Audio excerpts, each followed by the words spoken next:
நேற்று வரை பன்னீர்செல்வத்தின் அரசியல் வாழ்க்கை முடிந்துவிட்டது என்று கூறியவர்களுக்கு தற்பொழுது சரியான பாடத்தை புகழ்த்தியிருக்கிறார் பன்னீர்செல்வம் அவர்கள் என்றே நாம் கூறலாம். இன்று ராமநாதபுரத்தில் பன்னீர்செல்வம் அவர்கள் அரசியல் பிரயாணம் செய்த முதல் நாளே மிக பெரிய அளவில் வரவேற்புகளும் பட்டாசு வெடித்து கொண்டாடிய காட்சிகள் இணையதளங்களில் ஒட்டுமொத்தமாக அதிர்ச்சியை ஏற்படுத்தி இருக்கிறது.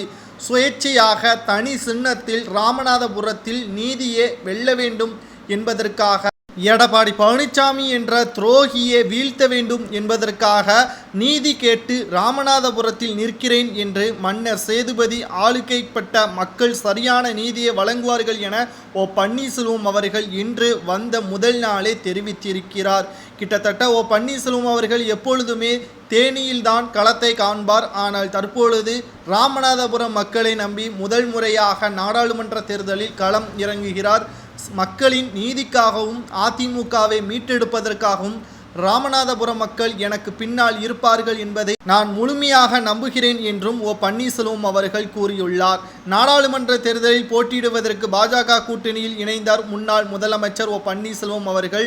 பாஜகவுடன் தொகுதி பங்கீடு குறித்து பேச்சுவார்த்தையில் ஈடுபட்டிருந்தார். எனினும் பேச்சுவார்த்தையில் இழுபறி நிலவி வந்ததால் மற்ற கட்சிகள் அனைவருக்கும் சீட் ஒதுக்கிய பாஜக ஓபிஎஸ்க்கு எத்தனை சீட் என்பதை நேற்று இரவுதான் முடிவு செய்தனர். கிட்டத்தட்ட பரபரப்பான சூழ்நிலையில் ஓபிஎஸ் அவர்கள் தனது ஆதரவாளர்களுடன் ஆலோசனை நடத்தினார். அதன் பின் செய்தியாளர்களை சந்தித்த ஓபிஎஸ் இரட்டை இலை சின்னத்தை பெறுவதை இலவாக கொண்டு செயல்பட்டு வருகிறோம். வழக்குகள் நிலுவையில் உள்ளன. இந்த நிலையில் மக்களவைத் தேர்தல் வந்துவிட்டது. இதில் போட்டியிட்டு தொண்டர்களின் பலத்தை அறிவதற்கு 15க்கு அதிகமான தொகுதிகள் கேட்டிருந்தோம். ஆனால் தற்பொழுது ஒரே ஒரு தொகுதியே போதும். மக்கள் எங்கள் மீது நம்பிக்கை வைத்திருக்கிறார்களா என்பதை சரியான சாட்டையடியாக எடப்பாடி பழனிசாமி அவர்களுக்கு நாங்கள் போட்டுவோம். சரி, ராமநாதம் பகுதியில் எதற்காக ஓபிஎஸ் அவர்கள் போட்டியிட வேண்டும் என்பதை நாம் பார்க்கும் பொழுது பன்னீர்செல்வம் அவர்கள் நிச்சயமாக ராமநாதபுரம் தொகுதியை விரும்பிதான் கேட்டுள்ளார். அப்பகுதியில் ஓபிஎஸ் அவர்களுக்கு அதிக அளவில் ஆதரவுகள் இருக்கக்கூடிய நிலையில் அதன்படி ராமநாத தொகுதியில் நானே போட்டியிடுகிறேன், சுயேட்சை சின்னத்தில் தான் போட்டியிட இருக்கிறேன் என அறிவித்தார் பன்னீர்செல்வம் அவர்கள். முதல் முறையாக பாருங்க, இதுவரைக்கும் சட்டப்பேரவையில் போட்டியிட்டு இருந்த பன்னீர்செல்வம் அவர்கள் முதல் முறையாக நாடாளுமன்ற தேர்தலில் களமிறங்கிறார். 3 முறை தமிழ்நாட்டின் முதலமைச்சராக இருந்த பன்னீர்செல்வம் அவர்கள் ராமநாதபுரம் தொகுதியில் ஓபிஎஸ் களமிறங்குவதால் அது விஐபி தொகுதியாகியுள்ளது.